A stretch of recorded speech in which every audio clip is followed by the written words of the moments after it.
Welcome to Aptitude Skills. So আজি আমি চাম যোনটো আৰবান টেকনিকেল অফিচাৰ যোনটো আমাৰ ৰিক্ৰুটমেণ্ট ওলাইছিলে জুনিয়ৰ গ্ৰেড 3 টেকনিকেল ব্ৰাঞ্চৰ কাৰণে ডেট অফ এক্সাম 16/11/2025 যোনটো হৈ যোৱা আৰবান টেকনিকেল অফিচাৰ APSCয়ে পাতিছিলে এখন ঠিক আছে। চ' তাৰ আমি আজি এপ্টিটিউড আৰু ৰিজনিং ছেকশ্যনখিনি চাম ঠিক আছে। চ' ষ্টাৰ্ট কৰাৰ আগত মই এটা কথা কৈ দিওঁ যে এনেকুৱা প্ৰিভিয়াছ ইয়াৰ কুৱেশ্যন পৰা যদি আপোনালোকে মানে প্ৰেক্টিছ কৰি আছে বা ৰিক্ৰুটমেণ্ট এক্সামৰ কাৰণে ADRE হওক বা APSC হওক বা এনেকৈ কিছুমান জুনিয়ৰ এডমিনিষ্ট্ৰেটিভ এছিষ্টেণ্ট JEE এইবিলাকৰ কাৰণে যদি আপোনালোকে প্ৰেক্টিছ কৰি আছে তেতিয়া মোৰ চেনেলত গোটেই বহুত previous year question paper solve কৰি থোৱা আছে। চ' তাৰপৰা আপোনালোকে চালে বহুতখিনি আইডিয়া পাব ঠিক আছে। তো ষ্টাৰ্ট কৰোঁ আহক ভিডিঅ'টো। চ' ফাৰ্ষ্ট কুৱেশ্যন আমালৈ আহিছে কি দিছে চাওক, a tank is filled with water by 2 inlet pipes. Tank এটা দুটা ইনলেট পাইপ দি ফিল কৰা হৈছে। Pipe A can fill the tank in 12 hours. Pipe এটোৱে আপোনাৰ টেংকটো কিমান টাইমত ফিল কৰি দিয়ে, 12 ঘণ্টাত সি ফিল কৰি দিয়ে। আৰু পাইপ বিয়ে কিমান ঘণ্টাত ফিল কৰি দিয়ে, 18 ঘণ্টাত সি ফিল কৰি দিয়ে হয়নে। ঠিক আছে। চ' পাইপ এ 12 ঘণ্টা, পাইপ বিয়ে 18 ঘণ্টাত ফিল কৰি দিয়ে। তাৰপিছত ইয়াত আৰু এটা কথা কোৱা হৈছে যে একেই সময়তে আদাৰ পাইপ চিয়ে কি কৰে, কেন এমটি দ্য টেংক। মানে পাইপ চিয়ে পানীখিনি বাহিৰলৈ উলিয়াই দিয়ে। কিমান টাইমত উলিয়াই দিয়ে, 36 আৱাৰ্ছত সি উলিয়াই খালী কৰি দিয়ে, কেন এমটি দ্য টেংক ঠিক আছে।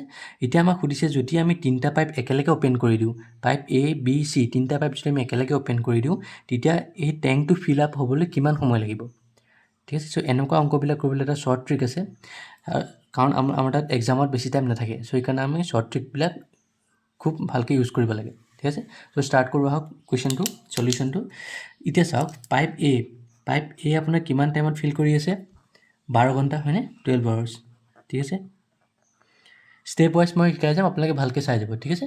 পাইপ এ ফিল কৰি আছে 12 আৱাৰ্ছত আৰু পাইপ বি এ কিমান আৱাৰ্ছত ফিল কৰি আছে, 18 আৱাৰ্ছ ঠিক আছে, 18 আৱাৰ্ছ হৈ গ'ল। এতিয়া পাইপ চি কথাও আমি আনিব লাগিব। পাইপ চি কিমান সময়ত এমটি কৰি আছে, কিমান সময়ত সি টেংকটো সি এমটি কৰে, 36 আৱাৰ্ছ। তো 36 আৱাৰ্ছ যিহেতু পাইপ চিয়ে এমটি কৰি আছে মানে খালী কৰি আছে, সেইকাৰণে আমি ইয়াত এটা চিম্বল মাইনাছ এটা দি দিওঁ, কাৰণ এইটো আমি পিছত মাইনাছ কৰিব লাগিব ঠিক আছে। এতিয়া নেক্সট ষ্টেপটো কি হ'ল, আমি ইয়াৰে 3টাৰ LCM উলিয়াওঁ। 3টাৰ LCM উলিয়ালে কিমান হ'ব, 36 হ'ব। মই এটা কৰি দিছোঁ আপোনালোকক, 12, 18, 36 ঠিক আছে। এইটো যদি 3টাৰ আমি LCM উলিয়াওঁ, 2, 6, 12, 2, 9, 18, 2, 18 যায় 36। আকৌ 3D কৰক, 3, 2, 6, 3, 3, 9, 3, 6 যায় 18 হৈ গ'ল। 3D কৰক, 2, 2, 3D নাযায়, 3, 1, 3, 2, 6 আৰু 2 নাযায় একো, 2 এটা দি যাব, 2, 1, 1, 1 ঠিক আছে। এতিয়া চাওক 3, 2, 6, 3, 2, 6, 6, 3, 18, 18 to 36। চ' ইয়াৰ টোটেল হ'ব আপোনাৰ 36 আৱাৰ্ছ। টোটেল আমি কি কৰিলোঁ, LCMটো উলিয়ালোঁ। ফাৰ্ষ্ট ষ্টেপ আমি কি কৰিলোঁ, আমি লিখি ল'লোঁ আৰু যোনটো আপোনাৰ এমটি কৰে মাইনাছ চিন দিলোঁ। নেক্সট ষ্টেপ কি কৰিলোঁ, আমি 3টাৰ LCM উলিয়ালোঁ 36 আৱাৰ্ছ। এতিয়া আমি 3টাৰ এফিচিয়েঞ্চি উলিয়াব লাগিব। 3টাৰ এফিচিয়েঞ্চি কেনেকৈ উলিয়াম আমি, এতিয়া চাওক প্ৰথম এইটো উলিয়াওঁ। এইটো এফিচিয়েঞ্চি কিমান উলিয়াম, টোটেল আৱাৰ্ছ, টোটেল আমাৰ কেপাচিটি কিমান হয় এইটো আমি কেপাচিটি হিচাপে ধৰোঁ ঠিক আছে। এইটো কেপাচিটি হিচাপে ধৰোঁ। টোটেল কেপাচিটি কিমান হৈ আছে, 36। কিমান ঘণ্টাত সি ফিল আপ কৰি আছে, 12 ঘণ্টা। চ' 36 ডিভাইড বাই 12 কিমান হ'ব, এইটো 3 আৱাৰ্ছ পাৰ কিমান হ'ব, পাৰ লিটাৰ হয়নে। মানে 3 আৱাৰ্ছত সি ফিল আপ কৰি আছে ঠিক আছে। তেনেকৈ আপোনাৰ এফিচিয়েঞ্চি চাওক, বিটো চাওক, কেপাচিটিটো এইটো কেপাচিটি আৱাৰ্ছত নহয়, এইটো লিটাৰ্ছত হ'ব দেই, এইটো মন কৰিব, এইটো মোৰ ভুল হৈ গ'ল। কেপাচিটি 36 লিটাৰ্ছ ঠিক আছে, 36 লিটাৰ। এতিয়া চাওক কিমানত আপোনাৰ এফিচিয়েঞ্চি কিমান হ'ব, 36 litres per hour, 3 litres per hour, উল্টা লিখিলোঁ এইটো মই ঠিক আছে, 3 লিটাৰ্ছ পাৰ আৱাৰ বুজিছেনে। এফিচিয়েঞ্চি মানে কি, এফিচিয়েঞ্চি মানে কি, সি 1 ঘণ্টাত কিমান লিটাৰ সি ফিল আপ কৰে। এতিয়া ফিল আপ কৰি আছে, সেইকাৰণে 1 ঘণ্টাত সি কিমান লিটাৰ ফিল আপ কৰি আছে। তেনেকৈ বিটো যদি আমি উলিয়াওঁ, 36 ডিভাইডেড বাই 18 কিমান হ'ব, 2 লিটাৰ্ছ পাৰ আৱাৰ, মানে 1 ঘণ্টাত সি 2 লিটাৰকৈ ফিল আপ কৰি আছে। এই চিটো যদি আমি লওঁ, চিটো কিমান হ'ব, 36 ডিভাইডেড বাই 36 মানে 1 litre per hour. 1 litre per hour কি হ'ব, এইটো 1 লিটাৰ পাৰ আৱাৰ কি হ'ব, 1 লিটাৰ পাৰ আৱাৰ সি এমটি কৰি আছে, সি ফিল আপ কৰা নাই, সি এমটি কৰি আছে। এমটি কৰিলে সদায় আমি মাইনাছ চিন দিওঁ। এতিয়া আমাৰ টোটেল এফিচিয়েঞ্চি কিমান হ'ব, টোটেল এফিচিয়েঞ্চি যদি আমি চাওঁ, 3 + 2 - 1 কিমান হ'ল, 3 + 2 5 5 - 1 4 মানে 4 লিটাৰ পাৰ আৱাৰকে টোটেলটোৱে সি ফিল আপ কৰি আছে মানে টেংকটো ফিল আপ কৰি আছে ঠিক আছে 4 লিটাৰ পাৰ আৱাৰকে এতিয়া 4 লিটাৰ আমাক কি সুধিছে আমাক সুধিছে যে কিমান ঘণ্টা আমি উলিয়াব লাগিব ফিল আপ কৰিবলৈ টাইম উলিয়াব লাগিব এতিয়া যদি সি 4 লিটাৰকে 1 আৱাৰ ফিল আপ কৰি আছে সাপোজ 1 আৱাৰত সি 4 লিটাৰ ফিল আপ কৰি আছে হয়নে 1 আৱাৰত সি 4 লিটাৰ ফিল আপ কৰি আছে তেতিয়া 36 লিটাৰ হ'বলৈ কিমান আৱাৰ লাগিব বুজি পাইছেনে কথাটো সি 1 লিটাৰত মানে 4 আৱাৰ সি 1 লিটাৰত ফিল আপ কৰে 4 ঘণ্টাত সি 1 লিটাৰ ফিল আপ কৰে এতিয়া 4 ঘণ্টাত যদি 1 লিটাৰ ফিল আপ কৰে আমাৰ কিমান আছিলে কেপাচিটি কিমান আছিলে 36 লিটাৰ এই 36 লিটাৰটো ফিল আপ কৰিবলৈ কিমান টাইম লাগিব চ' 1 আৱাৰত কিমান টাইম লাগিব 1/4 লিটাৰ হয়নে তেনেকৈ 36 আৱাৰ্ছত কিমান টাইম লাগিব 1/4 ইনটু 36 কিমান হ'ব 9 লিটাৰ সৰি 9 আৱাৰ সৰি ভুল হৈ আছে মোৰ আপোনাক কি লাগে আৱাৰ্ছত লাগে ন 1 আৱাৰ 4 লিটাৰ হ'ল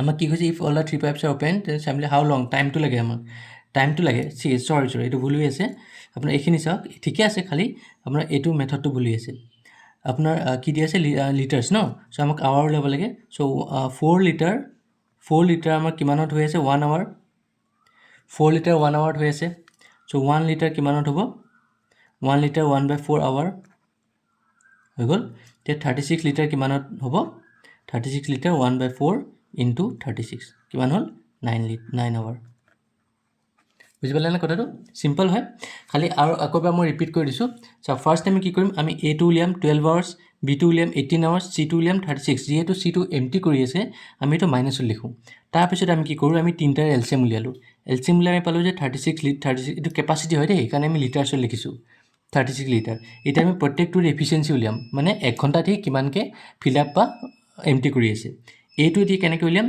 টোটেল কেপাচিটি ডিভাইডেড বাই কিমান সময় লাগিছে so' 3 litres per hour 2 litres per hour আৰু 1 লিটাৰ পাৰ আৱাৰ আমি পালোঁ যিহেতু চিটোৱে এমটি কৰি আছে সেইকাৰণে আমি মাইনাছ লিখিলোঁ চ' 3 + 2 5 5 - 1 4 মানে সি গোটেই তিনিটা পাইপ যদি আমি অ'পেন কৰি দিওঁ তেতিয়া সি 4 লিটাৰ পাৰ আৱাৰকৈ ফিল আপ হৈ আছে এতিয়া কেপাচিটি কিমান আছিলে 36 লিটাৰ এতিয়া 4 লিটাৰ পাৰ আৱাৰকৈ যেতিয়া তাৰ ফিল আপ কৰি আছে তেতিয়া 36 লিটাৰ ফিল আপ কৰোঁতে কিমান টাইম লাগিব চ' 4 লিটাৰ সি কিমানত কৰি আছে 4 লিটাৰ 1 ঘণ্টাত কৰি আছে 1 লিটাৰ সি 1/4 আৱাৰ কৰি আছে আৰু 36 লিটাৰ কিমানত কৰিছে 1/4 ইনটু 36 ইকুৱেল টু 9 চ' 9 আৱাৰ্ছত সি ফিল আপ কৰি দিয়ে তিনিটা পাইপ যেতিয়া আমি অ'পেন কৰোঁ তেতিয়া আমাক 9 আৱাৰ্ছ লাগে ফিল আপ কৰিব ঠিক আছে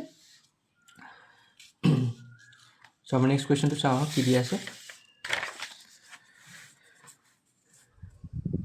The present age of a father is 3 times his son age. After 10 years, the father will be twice as old as his son. Find the present age of the son.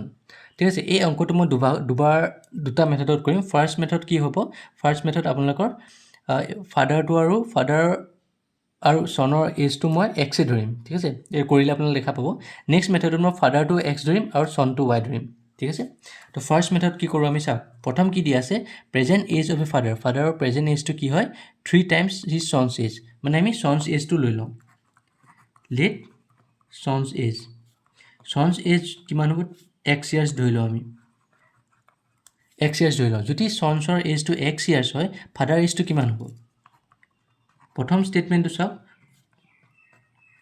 প্ৰথম ষ্টেটটো মতে father এজটো কি হ'ব 3 times his চনছ as মানে চনছ এজৰ 3 গুণ চনছ as x হয় চ' তাৰ 3 গুণ কিমান হ'ব 3x বুজিলে এতিয়া আমি নেক্সট ষ্টেটমেণ্টটো লৈ চাওঁ আফটাৰ 10 ইয়াৰ্ছ আমি আফটাৰ 10 ইয়াৰ্ছ দুটাৰে এজ উলিয়াই লওঁ ঠিক আছে আফটাৰ 10 ইয়াৰ্ছ চনছৰ এজ কিমান হ'ব চনছ এজ 10 ইয়াৰ্ছ পিছত হ'লে কি হয় প্লাছ হয় এক্স প্লাছ 10 কাৰণ প্ৰেজেণ্ট এজ আছিলে এক্স এইটো প্ৰেজেণ্ট এজ হয় এইটো ফাদাৰৰ প্ৰেজেণ্ট এজ হয়নে প্ৰেজেণ্ট এজ চ' এক্স হ'ল এক্স প্লাছ 10 ইয়াৰ্ছ বুজিলে তেনেকৈ ফাদাৰ এজটো লৈ লওক কিমান হ'ল ফাদাৰ এজ আছিলে প্ৰেজেণ্ট এজ 3x 10 বছৰৰ পিছত কি হ'ব 3x প্লাছ 10 ইয়াৰ্ছ হৈ গ'ল এতিয়া আমি ষ্টেটমেণ্টটোলৈ চাওঁ আফটাৰ 10 ইয়াৰ্ছৰ পিছত উলিয়ালোঁ the father's age will be father age কিমান পাইছে আমি ষ্টেটমেণ্টটো পঢ়ি যাম আমি ইকুৱেশ্যনটো বনাই যাম ঠিক আছে আফটাৰ 10 ইয়াৰ্ছ আমি উলিয়ালোঁ এতিয়া সুধিছে, এতিয়া কৈছে দ্য ফাদাৰ ইজ কিমান হয় 10 ইয়াৰ্ছৰ পিছত 3x + 10 3x + 10 উইল বি, ঠিক আছে, উইল বি হ'ব, উইল বি হ'লে ইকুৱেল টু হ'ল টুৱাইচ কৈছে, টুৱাইচ হ'লে কি হ'ব, টুৱাইচ মানে 2 × as old as his son, চনছৰ এজলৈকে, চনছৰ এজৰ মানে 10 ইয়াৰ্ছ, সেইটো বুজিলে। After 10 years the father is will be twice as old as his son, চনছৰ এজ কিমান হ'ল x + 10, বুজিলে। এতিয়া আমি কৰিম 3x + 10 ইকুৱেল টু এইটো 2x + 20 হৈ গ'ল। ইয়াত 2x টো ইফালে লৈ যাওঁ আৰু 3x টো ইফালে লৈ যাওঁ, 3x - 2x = 20 - 10 কিমান হ'ল x = 10। এক্সটো আমি কি ধৰিছিলোঁ, চনছৰ প্ৰেজেণ্ট এজ, আৰু আমাক এক্সটোৱে লাগে উলিয়াব কাৰণ লিখা আছে প্ৰেজেণ্ট এজ অফ দ্য চন, হয়নে। চ' প্ৰেজেণ্ট এজটো কিমান হ'ব, চনছৰ এজটো হ'ব 10 ইয়াৰ্ছ, হৈ গ'ল, চিম্পল হয়, ঠিক আছে, 10 ইয়াৰ্ছ হৈ গ'ল। এতিয়া আমি কি কৰোঁ, আমি x আৰু y দুইটা একেলগে লৈ চাওঁ। চাওক এতিয়া দুইটা একেলগে আমি কেনেকৈ কৰিম, বেলেগ বেলেগকৈ, ঠিক আছে, বেলেগ বেলেগ কৰিলে অকণমান দীঘলীয়া হৈ যায় অংকটো। চ' ফাদাৰ প্ৰেজেণ্ট এজ, যদি আপুনি এইটো আগৰ মেথডটো অকণ দিগদাৰ পায়, মই এইটো দুটা লৈ লৈছোঁ, ফাদাৰ প্ৰেজেণ্ট এজ আমি x ল'লোঁ আৰু চনছ প্ৰেজেণ্ট এজ আমি y ল'লোঁ, ঠিক আছে, হৈ গ'ল। আমি দুটা বেলেগ বেলেগকৈ লৈ লৈছোঁ। যদি আপোনালোকে প্ৰথমটো প্ৰব্লেম পাইছে, দুটা বেলেগ বেলেগকৈ ল'লোঁ। এতিয়া আমি ফাৰ্ষ্ট ষ্টেটমেণ্টটো চাওঁ। ফাৰ্ষ্ট ষ্টেটমেণ্টটো কি দি আছে, the present age of father present age কি হ'ব, এক্স ইজ মানে কি হয়, ইকুৱেল টু 3 টাইমছ মানে 3 × চনছ এজ কিমান হ'ব y, মানে ইকুৱেশ্যনটো কি হ'লগৈ আমাৰ x = 3y হৈ গ'ল। এইটো আমাৰ 1 দি থৈ দিওঁ, হৈ গ'ল। এতিয়া নেক্সট আমি ইকুৱেশ্যনটো চাওঁ, কি দি আছে ছেকেণ্ড পাৰ্টটো, আফটাৰ 10 ইয়াৰ্ছ। এতিয়া আফটাৰ 10 ইয়াৰ্ছ আমি উলিয়াই ল'ম, আফটাৰ 10 ইয়াৰ্ছ ফাদাৰ এজ কিমান হ'ব, কাৰণ ফাদাৰ প্ৰেজেণ্ট এজ আছিলে x, 10 বছৰৰ পিছত কিমান হ'ব x + 10 হৈ গ'ল। পিছত হ'লে প্লাছ হয়, আগত হ'লে মাইনাছ হয়। চনছ এজ কিমান হ'ব, চনছ এজ চাওক y আছিলে, হয়নে, চনছ এজ আমাৰ প্ৰেজেণ্ট এজ y আছিলে, চ' ইয়াত যদি আমি 10 বছৰ পিছত কৰোঁ y + 10 হ'ব, চিম্পল হয়, y + 10 হৈ গ'ল। এতিয়া আমি ষ্টেটমেণ্টটোলৈ আহোঁ, ঠিক আছে। ষ্টেটমেণ্টটো কি দিছে, after 10 years the father age কিমান হৈছিল 10 বছৰৰ পিছত x + 10 উইল বি হ'লে ইকুৱেল টু টুৱাইচ হ'লে 2 × as old as his son y + 10 হৈ গ'ল।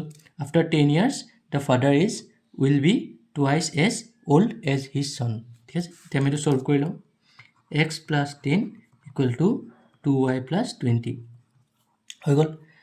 এতিয়া x - 2y = 20 - 10 হৈ গ'ল এইখিনি। এতিয়া কি হ'ব, x - 2y = 10। এতিয়া চাওক আমি ইয়াত x = 3y টো দিয়াই আছিলোঁ, চ' xৰ ঠাইত আমি কি বহাই দিওঁ, xৰ ঠাইত আমি 3y বহাই দিওঁ, 3y - 2y = 10। চ' 3y - 2y কিমান হ'ব, y হ'ব, y = 10। চ' আমাক কি লাগে, আমাক চনছৰ এজ লাগে, হয়নে, find the present age of the son. তো চনছৰ এজ আমি কি লৈছিলোঁ y ইয়াৰ্ছ, চ' y = কিমান হ'ল 10 ইয়াৰ্ছ হৈ গ'ল, ওলাই গ'ল চন 10 ইয়াৰ্ছ। চ' দুইটা মেথডতে আপোনালোকে কৰিব পাৰে, ঠিক আছে। এতিয়া আপুনি সেইটো যদি বুজি পাইছে প্ৰথম মেথডটো, তেতিয়া সেইটোত কৰিব, যদি নাই পোৱা সেইটোত কৰিব, ঠিক আছে। চ' আমি নেক্সট কুৱেশ্যনটোলৈ আহোঁ। এতিয়া আমাক ছিৰিজ এটা দিয়া হৈছে, এইটো লুক এট দ্য ছিৰিজ 31, 29, 24, 20, 22, 17। এতিয়া আমাক কৈছে যে হোৱাট নাম্বাৰ শ্বুড কাম নেক্সট। চ' আমি কি কৰোঁ, এনেকুৱা অংকত কি কৰিব, সদায় মই আপোনালোকক কওঁ, এনেকুৱা অংকত আপোনালোকে প্ৰথম প্লাছ বা মাইনাছ কৰি চাব, ঠিক আছে। তেতিয়া সেইটোত কি হয়, সেইটোত বহুতখিনি সেইটোত ওলাই যায় সোনকালে, ঠিক আছে। যদি আমি সেইটো প্লাছ আৰু মাইনাছত নহয়, তেতিয়া আমি বেলেগ আমি প্ৰচেছ ইউজ কৰিম, কিন্তু সদায় মানে আপোনাৰ প্ৰায়ভাগ মেথডত কি প্লাছ আৰু মাইনাছে দিয়া থাকে। এতিয়া চাওক 31, 29, 24, 22, 17। চ' ফাৰ্ষ্ট কি কৰোঁ, আমি মাইনাছ কৰি চাম। ইয়াৰ পৰা যদি আমি এইটো মাইনাছ কৰোঁ, কিমান হ'ল 29 - 2 হ'ল ন, 30, 31, 2। ইয়াৰ পৰা মাইনাছ কৰি যাওঁ, 9 × 4 গ'লে 5। ইয়াৰ পৰা মাইনাছ কৰি চাওঁ, 4 × 2 গ'লে 2। ইয়াৰ পৰা মাইনাছ কৰি চাওঁ, কিমান হ'ল 22 - 17, 5। চাওক এতিয়া ছিৰিজ এটা ৰিপিট হৈ গৈ আছে, 2, 5, 2, 5। চ' নেক্সট কি হ'ব, আকৌ 2 হ'ব, হয়নে, 2 হ'ব মানে এইটো কমি গৈ আছে। 17 পৰা 2 মাইনাছ কৰি দিয়ক কিমান হ'ব 15 হৈ গ'ল আমাৰ এনচাৰ ওলাই গ'ল 15 বুজিলে সিম্পল হয় খালি আমি চাওক মাইনাছত কৰোঁতে ওলাই গ'ল এনচাৰ সেইকাৰণে সদায় প্লাছ বা মাইনাছ আপোনালোকে কৰি চাব তো নেক্সট কুৱেশ্যনটো কি দিয়া আছে BDHN চ' এতিয়া চাওঁ বি একেই মেথড ইয়াৰ নেক্সট চিৰিজটো ওলাব লাগে BDH আৰু N দিয়া আছে ঠিক আছে চ' বি আৰু চি ডিৰ মাজত কিমান ডিফাৰেঞ্চ আছে বি আৰু চি মাজত চাওক BCD মানে 1 হয়নে এটা ডিফাৰেঞ্চ আছে 1 ডি আৰু এইচৰ মাজত কিমান ডিফাৰেঞ্চ আছে DEFG মানে তিনিটা হ'ল হৈ গ'ল এইচ আৰু এনৰ মাজত কিমান ডিফাৰেঞ্চ আছে HIJKLM মানে কেইটা হ'ল 5টা হ'ল এতিয়া চাওক এইটো অড নম্বৰ হৈ আছে নে 1 3 5 নেক্সট কি হ'ব 7 হ'ব মানে 7 যদি হয় তেতিয়া আমি 7টা মাইনাছ কৰি দিব NOPQRSTU